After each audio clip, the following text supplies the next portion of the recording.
17 to 20. 17 മുതൽ 20 വരെയുള്ള വാക്യങ്ങൾ വായിക്കും. First king chapter 21 17 to 19. എന്നാൽ യഹോവയുടെ അരുളപ്പാട് ഹിസ്കിയായ ഏലിയാവിന് ഉണ്ടായതെന്തെന്നാൽ, നീ എഴുന്നേറ്റ് ശമര്യയിലെ ഇസ്രായേൽ രാജാവായ 19 വാക്യം വായിച്ചു. നീ അവനോട് നീ കൊല ചെയ്യുകയും കൈവശമാക്കുകയും ചെയ്തുവോ എന്ന് യഹോവ ചോദിക്കുന്നു. നീ കൈവശമാക്കുകയും ചെയ്തുവോ എന്ന് ചോദിക്കുന്നു. നായ്ക്കൽ നാബോത്തിന്റെ രക്തം നക്കിയ സ്ഥലത്ത് വെച്ച് തന്നെ വളരെ പ്രാർത്ഥനയോടെ ആയിരിക്കണം. ചുരുങ്ങിയ നിമിഷമേ ഞാൻ എടുക്കുള്ളൂ. ശ്രദ്ധിച്ചാട്ടെ. രാജാക്കന്മാരുടെ പുസ്തകം 21 അധ്യായത്തിൽ 1 വാക്യത്തിൽ നിന്ന് വായിക്കുന്നത്, ഇസ്രായേലിനായ നാബോത്തിന് ഇസ്രായേലിൽ ശമര്യ രാജാവായ ആഹാബിന്റെ അരമനയുടെ അടുത്ത് ഒരു മുന്തിരിത്തോട്ടമുണ്ട്. അപ്പോ ഒരു ഇസ്രായേൽക്കാരനായ മനുഷ്യന്റെ പേര് നാബോത്ത്. അവന് ഇസ്രായേലിൽ തന്നെ ആ പ്രൊവിൻസിനകത്തുള്ള രാജ്യമാണ് ശമര്യ. ശമര്യയിൽ എങ്ങനെയാ ഉണ്ടായെന്നൊക്കെ നിങ്ങൾക്ക് അറിയാമല്ലെങ്കിൽ എനിക്ക് പോകാൻ ഇപ്പം നേരെയില്ല. ശമര്യ സ്ത്രീയുടെ കാര്യം നമ്മൾ പറയാം. യഹൂദനായ എന്നോട് ശമര്യാക്കാരെത്തിയായി നീ എങ്ങനെ എന്തോ ചെയ്യുന്നു വെള്ളം ചോദിക്കും. എന്താ അതിന്റെ അർത്ഥം എന്നൊക്കെ ഉണ്ട്, മറ്റൊരു ചിന്തയാ. അത് ഇത് പറയാനൊക്കെ അതുകൊണ്ട് ഞാൻ പറഞ്ഞു വിടാം. ആമേൻ. അവള് പറയുന്നുണ്ട്, ഞങ്ങളുടെ പിതാവായ അബ്രഹാം ഞങ്ങൾക്ക് ഇതിലെ കിണറൊക്കെ തന്നിട്ടുണ്ട്. അപ്പൊ ഇവിടെ അവകാശ ഗോത്രത്തിൽപ്പെട്ടത്, പക്ഷെ വഴി തെറ്റിപ്പോയ പ്രശ്നമാണ്. നേരെയുള്ള റൂട്ടല്ല. അത് പറഞ്ഞങ്ങ് വിടുക. അപ്പോ ഇവൻ ഇസ്രായേൽക്കാരൻ ഈ രാജാവിന്റെ കൊട്ടാരത്തിനടുക്കൽ അല്ലെങ്കിൽ രാജകൊട്ടാരത്തിനടുക്കൽ നാബോത്ത് സ്ഥലമാണ്. ഇത് മനോഹരമായ ഒരു മുന്തിരിത്തോട്ടമാണ്. അമ്മണിയെ കരുതി അവനെ ഇപ്പൊ സ്നേഹിക്കണ്ട, പിന്നെ കൊടുക്കാം. നേരെ നാബോത്തിന് എന്തുകൊണ്ടായിരുന്നു? അവിടെ പേര് അമ്മണി എന്നല്ല, ഞാൻ എന്താ പറയാം. ഞാൻ ഇവർക്കെല്ലാം പ്രത്യേക പേരുണ്ട്. എന്റെ പെട്ടെയും അവർക്കല്ല അമ്മണി എന്നൊക്കെ. അവർക്ക് വേറെ പേരുണ്ട്.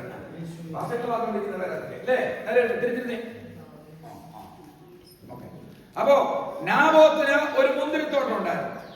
ഈ മുന്തിരിത്തോട്ടത്തിൽ മനോഹരമായി ഇന്നലകളിൽ നാം മെസ്സേജിൽ രാവിലെ മോർണിംഗ് മെസ്സേജ് ഇടയ്ക്കൊക്കെ പറഞ്ഞു, ഈ മുന്തിരിത്തോട്ടത്തിനകത്ത് എന്തുകൊണ്ട് മനോഹരമായ മുന്തിരിച്ചാണ്. പക്ഷേ ഒരപകടവും ഇതിനകത്തുണ്ട്. ചില സിംഹങ്ങളൊക്കെ ഇതിനകത്ത് പതിയിരിക്കാൻ സാധ്യതയുണ്ട്. പ്രാർത്ഥിക്കുന്ന ദൈവമക്കൾ എന്ന് പകൽ ഓർത്തോണം. അവയെ ദൈവസഭ അനുഗ്രഹിക്കപ്പെട്ടതാണെങ്കിലും ഇതിന്റെ അരികത്ത് അടുത്ത കുറ്റിക്കാട്ടിൽ സിംഹങ്ങളൊക്കെ പതിയിരിക്കും. ആത്മീയർത്ഥം മനസ്സിലാകുന്നവർക്ക് ഞാൻ സ്വാഗതം ചെയ്യുന്നു. ഇപ്പോൾ പരിസരം എത്ര ക്ലീൻ ആയിട്ടാണ് നമ്മൾ ഇവിടെ ഇട്ടിരിക്കുന്നത്. തൊട്ടപ്പുറത്ത് ഒരാൾ തല്ലിക്കൊന്നിട്ടാവാനറിയത്തില്ല, അത്ര വലിയ കാടാണ്. ആമേൻ. നാബോത്തിന്റെ മുന്തിരിത്തോട്ടം മനോഹരമാണെങ്കിലും അതിനപ്പുറത്തൊരു വനപ്രദേശമുണ്ട്. പ്രാർത്ഥിക്കാത്ത ഒരുവനുണ്ട്. അവന്റെ പേരായ ആഹാബ്. അവന്റെ തോട്ടത്തിനകത്ത്, അവന്റെ കൊട്ടാരക്കെട്ടിനകത്ത്, അവന്റെ ഹൃദയത്തിനകത്ത്, അവന്റെ മനസ്സിനകത്ത് വിഷജന്തുക്കൾ വസിക്കുന്നത് പോലെ നാളുകളായി ഈ നാബോത്തിനെതിരെ വിഷമിക്കുകയാ. എന്റെ കാര്യം അറിയാമോ? കാലത്തിന് മട്ടുപ്പാവലിനെ നോക്കുമ്പോ ഈ കണ്ട സ്ഥലം മുഴുവൻ അവന്റെതാ. ഈ ഇട ഒഴികെ പലവട്ടം സ്നേഹം, സാമം, ദാനം, ഭേദം എന്നൊക്കെ പറഞ്ഞു. Will you give me that price? I will give you. I will pay for you. I will pay a great price. നല്ല വില. അവൻ പറഞ്ഞു, ഇല്ല സാറേ, കൊടുക്കില്ല. കാരണം ഇതെന്റെ പിതാക്കന്മാർ എനിക്ക് തന്ന. 3-ാം വാക്യമായിരുന്നു.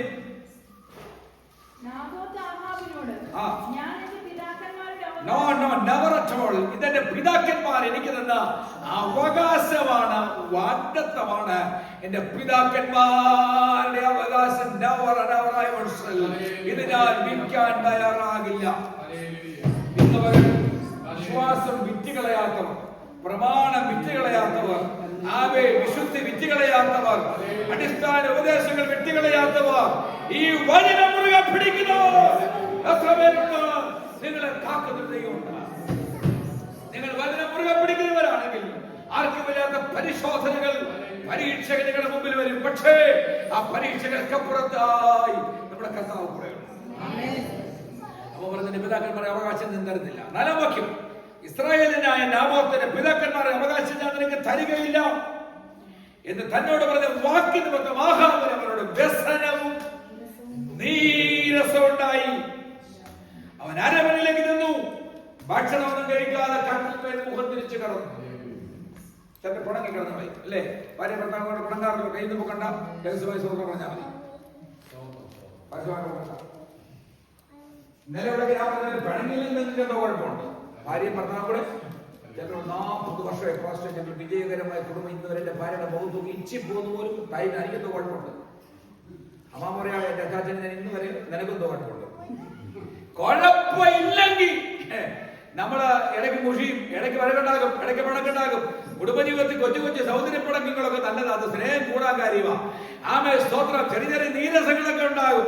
നീരസം ആദ്യം ചെയ്തിരിക്കുന്നത് ആപ്പാട് വേണ്ട, അതിനെ നിങ്ങൾക്ക് വേണ്ട, നിങ്ങൾക്ക് വേണ്ടെങ്കിൽ എനിക്കും വേണ്ട എന്നാ ഇവിടെ നീ ഒന്നും വെക്കുന്നില്ല. ദേവി അച്ഛൻ്റെ പൊതുവൊക്കെ പൊതുപ്പണികൾ നടക്കി വരും. എന്നാ പിന്നെ നീ കളമ്പോ അതാ നല്ലത്. മര്യാദയ്ക്ക് വരുന്ന നല്ലത്. നിങ്ങളോട് പണങ്ങരുത്. നമ്മൾ പിന്നെയും പാവങ്ങളാണ്.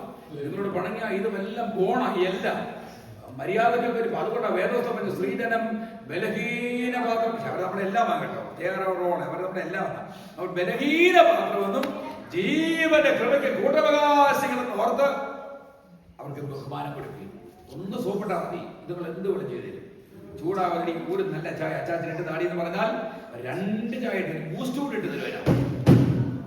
ടെക്നിക്ക് പലർക്കും അറിയാത്തതുകൊണ്ടാ. പിന്നെ പഴയ അപ്പന്മാരുടെ കാലം നമ്മളെ ഒരു കപ്പ് കഞ്ഞിവെള്ളം. എന്നെ അപ്പം ഭയങ്കര ചൂടുണ്ടായിരുന്നു.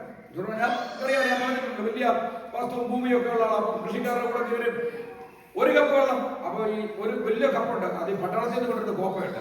അപ്പൊ അതിനകത്ത് നിറച്ചു കൊണ്ടു ചൂടോടെ കൊണ്ടുവന്ന ഇതിനെ കോഴിയെ മുക്കാനാണെന്ന് ചോദിക്കും. രക്ഷിക്കപ്പെടുത്തുമ്പോന്നേ തണുത്ത് കൊണ്ടുവരാൻ ഇതിനെ കണ്ണിലൊഴിക്കാനാണെന്ന് ചോദിക്കും. ഇച്ചിരി കൊണ്ടുവന്നിട്ട് ഇങ്ങനെ പലതും ചോദിക്കും. അതിന് ശേഷം സ്തോത്രം സ്നേഹത്തോടെ ഈ ഇസബേൽ അവളെ ആഭിചാരത്തിന്റെ മാതാവ്. നമ്മുടെ ഭാഷ പറഞ്ഞത് അകേലെ കുണ്ടിയുടെ കൂടോത്രത്തിന്റെ ആശാട്ടിയായവൾ. സാറെന്നാ വിഷമിച്ച് കിടക്കുന്നത്? വിഷമിക്കൊന്നും വേണ്ട. കാര്യം എടീ വെകജെ, ഞാൻ എത്രയോ നാൾ കൂടി മട്ടുപ്പാവിൽ നോക്കുമ്പോ ഇല്ല സ്ഥലം കൂടെ ആ 10 സെന്റ് കൂടെ നമുക്ക് കിട്ടിയായിരുന്നെങ്കിൽ നമ്മുടെ ടെറിട്ടറിക്കകത്ത് വേറെ ഒരുത്തനുമില്ല.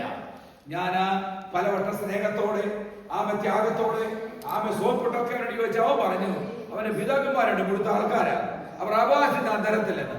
ആരാണ് ഇവിടെ പിതാവ്? ഇവർക്ക് കാര്യറിയാം. ഇവിടെ പറഞ്ഞ ചുമ്മാ കൊണ്ടാണെന്ന് പോണ്ട. അവരുടെ പിതാക്കന്മാർ പ്രാർത്ഥിക്കുന്നത് അവരുടെ പിതാക്കന്മാർ മുഴങ്ങാതിരിക്കുന്നവരാ. അവരുടെ പിതാക്കന്മാരെ ഞാൻ പറയാം. അവന്റെ പേര് അബ്രഹാം. അവൻ ഇറങ്ങി തിരിച്ചപ്പോൾ അവരോട് പറഞ്ഞ വാഗ്ദത്തത്തിന്റെ സന്തതികളായില്ല. ഞാൻ എന്റെ പരുവത്തിക്കാരൻ ചെയ്യുന്നവരാണ്. പരുവത്തിക്കാരൻ ചെയ്യാൻ കൃപാവരമുള്ള ഒത്തിരി നമ്മുടെ അമ്മമാരുണ്ട്. അവരെല്ലാവരെയും ഓർത്ത് സ്തോത്രം ചെയ്യും. സ്തോത്രം പറഞ്ഞു. ആമ എന്നാ പറഞ്ഞെന്നറിയാമോ? ഞാൻ എന്റെ പണിയെല്ലാം ഒപ്പിച്ചുതരാം. അടുത്ത വാക്യം വായിച്ചേ. ആമ സ്തോത്രം. അവൾ എന്താ ചെയ്യുന്നറിയാമോ? പെട്ടെന്ന് 7-ാം വാക്യമായി. 7-ാം വാക്യം സമയം. നീ ഇന്ന് ഇസ്രായേലിൽ രാജ്യഭാരം വഹിക്കുന്നു. ഇയാൾ ഇസ്രായേലിന്റെ രാജാവ്. Why are you weeping like a girl? ഒരു പെൺകുട്ടിയെ പോലെ ഇങ്ങനെ വീടുകൾ നിരാശപ്പെട്ട് പട്ടിണി ചെയ്ത് ഒന്നും കഴിക്കാതെ മോഹോല്ലാവരുടെ വശത്ത്. Don't worry, I am here. ഞാനുണ്ട്. സ്തോത്രം. നാളെ ഒരു കല്യാണത്തിനോട് ചോദിച്ചു സാമർത്ഥ്യമുള്ള ഭാര്യ ആർക്കുണ്ട്? സാമർത്ഥ്യമുള്ള ഭാര്യ നിങ്ങൾ പറ. എനിക്ക് കിട്ടുന്നു. ഞാൻ പറയും എനിക്ക് കിട്ടും. പറഞ്ഞു ധൈര്യത്തോടെ. നാളെ ഞാൻ ഒരിക്കൽ പറഞ്ഞു പൊരിഞ്ഞിരിക്കുക. അടുത്ത ജന്മത്തിലും ഇതേ ഭാര്യയെ തന്നെ ഇതേ ഭർത്താവിനെ തന്നെ മതിയെന്ന് ചോദിച്ചാൽ എത്ര പേര് എന്റെ പൊന്ന് കർത്താവേ ഈ ജന്മമോ ഇങ്ങനെ പോയി അടുത്ത ജന്മം അങ്ങനെ പറയുമോ?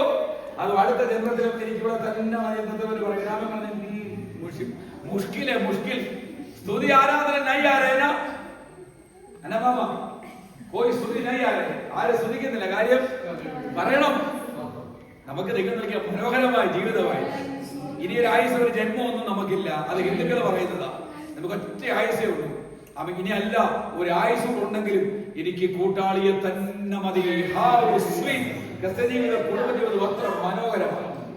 ചെറിയ ഈജാവശങ്ങളും ചണ്ടകളും ചെറിയ ഔതറിപ്പണങ്ങളൊക്കെ ഉണ്ടാകുമെങ്കിലും അതെല്ലാം സൂര്യനസ്തയ്ക്കുമ്പോൾ അവസാനിച്ച് ഭാര്യ ഭർത്താവും കരത്തോട് കരം കോർത്തോടിച്ച് പ്രാർത്ഥിക്കുന്നു. ഒത്തിരി പേരുടെ സാക്ഷ്യമാണ്. എന്ന് ഞാൻ പറയാം. ഒരു ദൈവദാസൻ കൈവെക്കുന്നില്ല. ലോകത്തിലെ പ്രസിദ്ധനാകുന്ന ദൈവദാസൻ കൈവെക്കുന്നില്ല. അവയെ രോഗശാന്തിക്കാരൻ കൈവെക്കുന്നില്ല. മറിച്ച് നീ നിന്റെ ഭർത്താവും നിന്റെ ഭാര്യയും കുഞ്ഞുങ്ങളും കൂടെ ഒരുമിച്ച് മുഴങ്ങാനവിടേക്ക് കൈ ഓർത്ത് പിടിച്ച ഈ പ്രതിസന്ധിയിൽ അവിടുത്തെ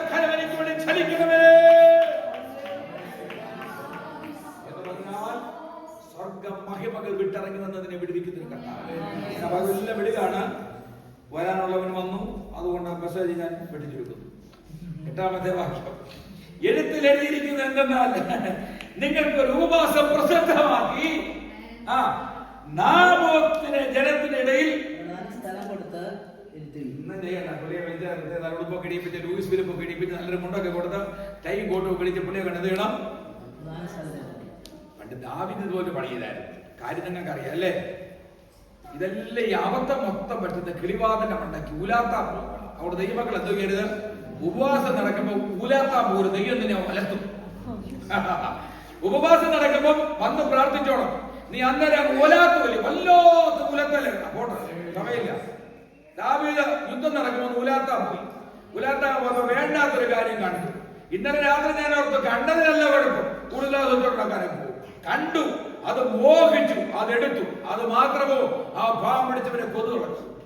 ഊരിയാവിനെ യുദ്ധത്തിന് മുമ്പ് നിർത്തിയിട്ട് അവന്റെ ഭാര്യയെ ഭാര്യയാക്കാൻ ദാവീദേ, നീ ദൈവവൈതലായിട്ടും നിന്റെ അകത്തുണ്ടായ നീല കുടില തന്ത്രമുണ്ടല്ലോ. ഞാൻ പറയാറുണ്ട്, മീശ വെച്ചാലല്ലേ കുഴപ്പം. മീശയുടെ മുമ്പിൽ ഒരു ആശയുണ്ട്. നിങ്ങൾ ഓത്രം ചെയ്യണം. ഞങ്ങൾ എത്ര ഓത്രം ചെയ്താലും മീശ ഞങ്ങൾക്ക് സ്വോത്രം. അപ്പൊ അങ്ങനെ വിഷമിച്ചിരിക്കുക. നമ്മൾ എത്ര ഓസിന്റെ അത്ര മുടി നമുക്ക് അവിടെ അവർക്ക് കൊടുക്കുക സ്വോത്രം. അതിനായി സ്വോത്രം ചെയ്തു. 3 ഉള്ളതിൽ അവിടെ പറപ്പിച്ചിരുന്ന ശൈലത്തുണ്ട്. സ്തോത്രം. ദൈവം നമ്മളെ ഭയങ്കര അതിശയമായിട്ടാണ് സൃഷ്ടിച്ചിരിക്കുന്നത്. സ്തോത്രം. ദാവീദിന്റെ കണ്ണുകൾ വേണ്ടാത്തടത്തുടക്കി മാറാമായിരുന്നു. പാപഹൃദയത്തിൽ വന്നപ്പോ മാറാമായിരുന്നു. അവളുടെ പടിവാതിക്കലോളം എത്തിയപ്പോഴും ഇത് ചെയ്യരുത്, നീ ഒരു ദൈവത്തിനെ അപേക്ഷിക്കണം. നിനക്ക് ഭാര്യമാരുണ്ട്, വെപ്പാട്ടിമാരുണ്ട്, ഇഷ്ടം പോലുണ്ട്. സാധാരണ ചോദിക്കാണ്, ഒരു ആകെ പെൺകുഞ്ഞാടുള്ളതിനെ നീ കൊന്നു. വാളൂരിട്ട് പറഞ്ഞ മനുഷ്യനെ തടയണമെന്ന് നാഥാൻ ധൈര്യത്തോടെ പറയാ, മനുഷ്യൻ നീയാണ്. അതൊരു കിളിവാതിൽക്കൂടെ ഒരു ഉലാത്തലിനിടയിലാണ്. ഇവിടെ ആഹാരം ഉലാത്തിയപ്പം അവന്റെ ഹൃദയത്തിൽ തോന്നി എങ്ങനെ അവനെ ഒതുക്കുന്നേ. അപ്പൊ ആഹാബ് ചെയ്തില്ലെങ്കിലും ഇസബേല് പറഞ്ഞു, ആഹാബ് വലിയ കുഴപ്പക്കാരനല്ലായിരുന്നു കേട്ടോ. ഈ പെമ്പളയുടെ കുഴപ്പം കൊണ്ട് ഇയാൾ കുഴപ്പമില്ല, അല്ലെങ്കിൽ അത്ര വലിയ കുഴപ്പക്കാരനല്ലായിരുന്നെന്നാ പറയാൻ പഠിച്ചവൻ. കുഴപ്പമുണ്ടെങ്കിൽ ഇവിടെ ഊരിയാവിനെ നിർത്തിയതുപോലെ ദേശത്തെ പ്രധാന നാശകന്മാർ നടുവിൽ കൊണ്ട് ദാവീദിനെ ഇരുത്തിയെന്ന് പറഞ്ഞു. വൈരുമോളെ 10-ാം വാക്യം. നീചന്മാർ. ശ്രദ്ധിച്ചേ, പദങ്ങളൊന്നും മനസ്സിലാക്കാൻ പറയാം. ഏലിയുടെ പുത്രന്മാർ നീചന്മാരും യഹോവയെ ഓർക്കാത്തവരുമായിരുന്നു. നീചനെന്ന വാക്കിന് വേറെ വാക്ക് മലയാളത്തിൽ പറയാനില്ല. അവർ നീചരായിരുന്നു. കൃപ പോയാൽ അവർ എന്തും ചെയ്യും.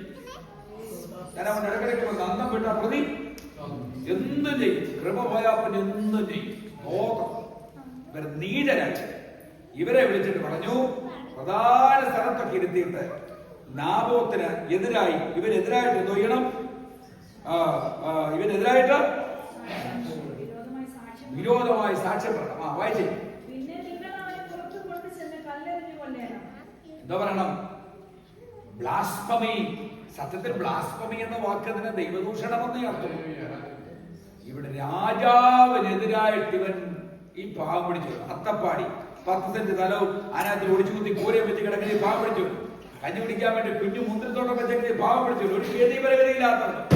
ഇവർ രാജാവിനെതിരെ ഒന്നും പറയില്ല. പക്ഷെ അവനവിടെ മിണ്ടാൻ പറ്റിയില്ല. നീചന്മാരെടവും ഞാനെന്റെ ചെവി കൊണ്ട് കേട്ടതാ. ചിലരൊക്കെ പറഞ്ഞു കേട്ടാ നമ്മൾ ശരിക്കും മരം ചാഞ്ഞു വരുമല്ലേ. ഞാനെന്റെ ഈ കണ്ണുകൊണ്ട് കണ്ടു. ചുമ്മാ എന്റെ ചെവി കൊണ്ട് ഇങ്ങോട്ട് വന്നേ. ഏത് ചെവി കൊണ്ടാകട്ടെ. അപ്പൊ ഈ വക്കീലന്മാരുടെ അടുത്ത് കോടതി ചെല്ലുമ്പോൾ വക്കീലെടുത്തിട്ട് കുടയുമ്പം വാദി പ്രതി വാദിയും ഇവനെതിരായി പറഞ്ഞു കഴിഞ്ഞപ്പോൾ കരണ്ടും പോയി വിട്ടു പോയി.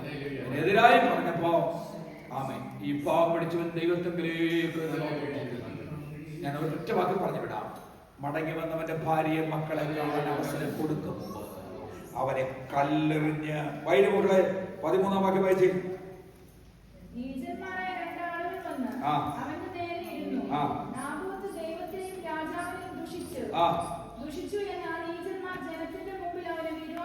അടുത്തത്.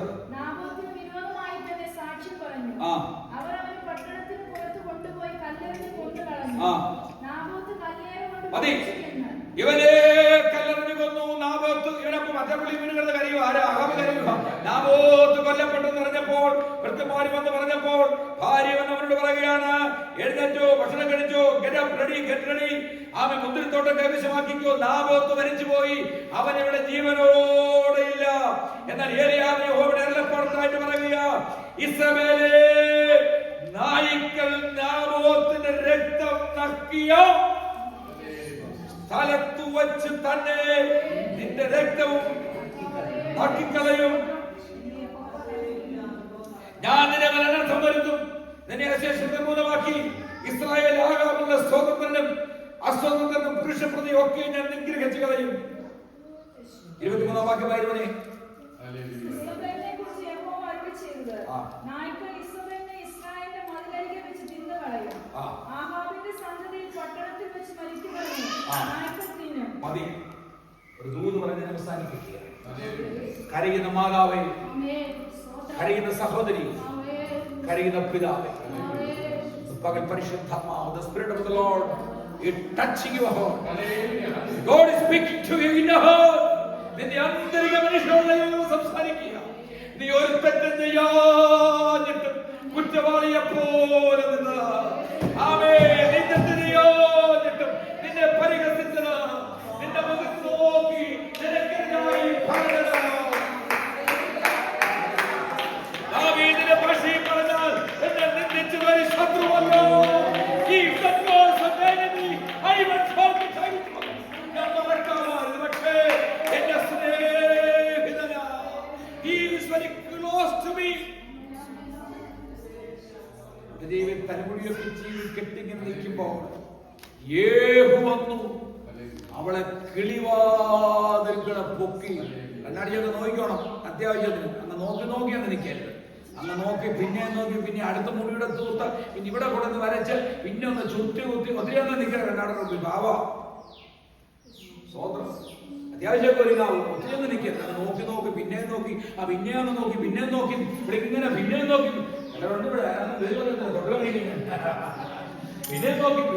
പിന്നെ നോക്കി നമ്മളെ കാലെ പിടിച്ച് ദൂത് പറയാം. വിശുദ്ധനായ ആഹാബിന്റെ രക്തം നക്കിയ സ്ഥലം, നാബോത്തിന്റെ രക്തം നക്കിയ സ്ഥലത്ത് ശത്രുവിനെതിരെ ദൈവത്തിനെ കരച്ചിരി. എന്നിട്ട് ഇടയ്ക്കൊരു വാക്യമുണ്ട്, വായിപ്പിക്കാൻ സമയത്തോടെ ഞാൻ വിടുക.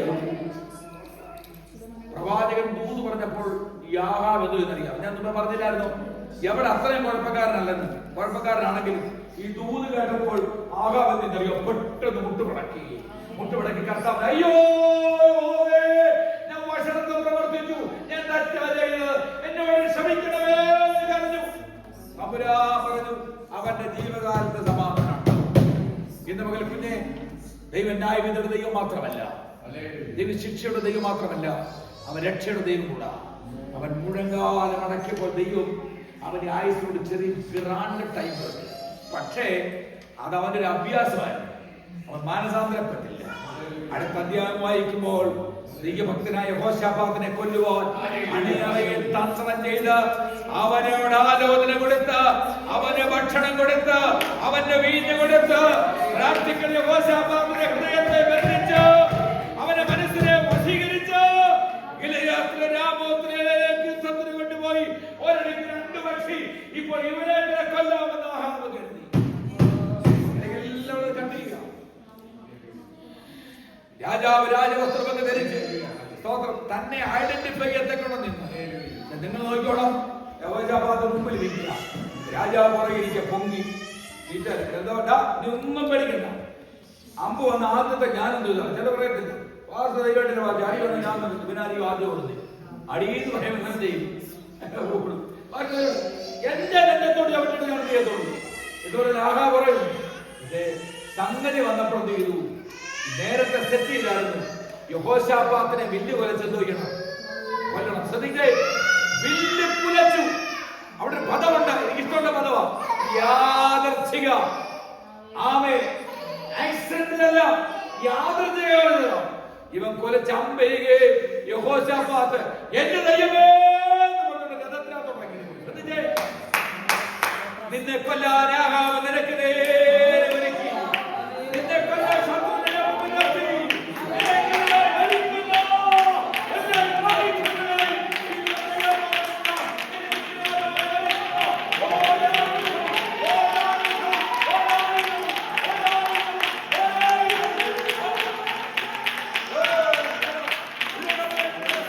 നിനക്ക് വിരോധമായി ഒരുക്കുന്ന ഒരു ആയുധവും ഒരായുധവും ഒരെണ്ണം ഭരിക്കുന്നില്ല, ഒന്നും ഭരിക്കും.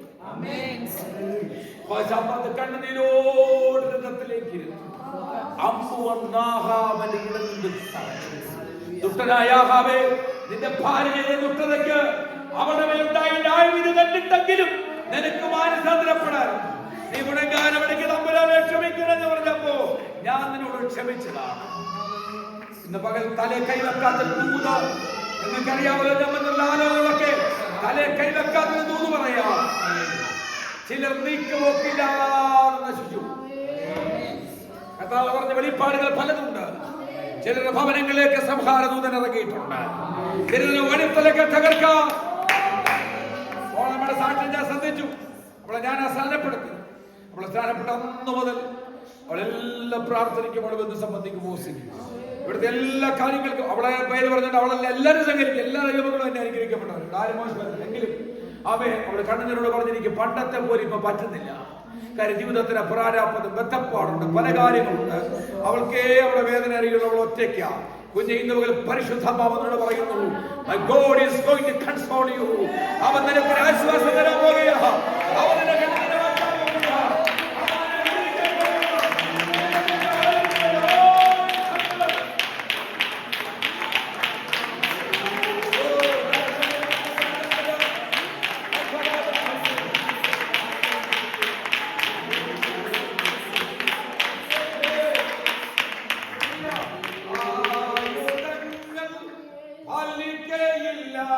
ഒരു തോൽവിയും ഇനി ഓ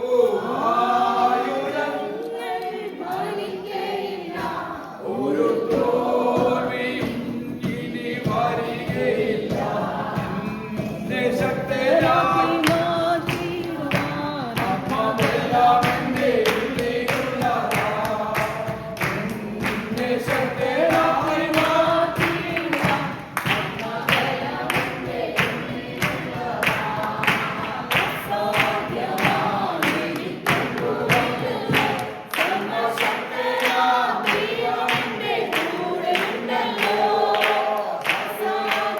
Oh